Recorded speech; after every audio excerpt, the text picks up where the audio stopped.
Harman & Benson. Le journal des stratèges. Allez, on passe à de l'énergie géothermique ultra profonde qui serait quasi illimitée. Alors, selon Paul Voskov, qui est ingénieur senior en recherche sur la fusion au MIT, exploiter seulement 0,1% de la chaleur interne du globe via la géothermie pourrait répondre aux besoins énergétiques du monde entier pendant plus de 20 millions d'années. Et c'est là que rentre dans le jeu Case Energy, qui est donc une start-up issue du MIT, dans le Plasma Science and Fusion Center, et qui applique une nouvelle technologie de forage pour l'obtention d'énergie géothermique, quel que soit l'endroit. Alors, comment ils font ? Ils forent avec des micro-ondes. Alors, ces ondes sont alimentées par un gyrotron, qui est un tube électronique générant des ondes purgées sous pression avec du gaz argon. Le faisceau de micro-ondes est suffisamment chaud, nous dit-on, pour évaporer la roche. Alors, à ces profondeurs, Case s'attend à trouver des températures d'environ 500 degrés Celsius.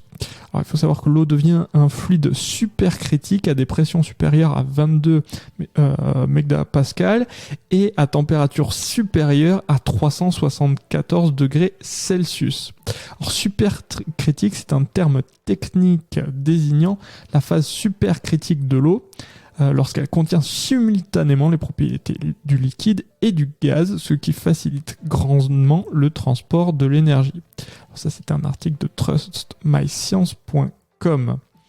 On continue. Case prévoit de tirer parti des infrastructures existantes, telles que les centrales électriques au charbon, puisque ces installations disposent déjà d'énormes capacités pour convertir la vapeur en électricité. Il faut savoir aussi qu'elles sont déjà connectées au réseau électrique et qu'il y a déjà plus de 8500 centrales électriques au charbon dans le monde, ce qui totalise plus de 2000 gigawatts de capacité. Alors la société prévoit de mettre son premier système géothermique amélioré super chaud en service d'ici 2026. Pour 2028, l'objectif, c'est la première centrale électrique à combustible fossile alimentée en vapeur géothermique propre.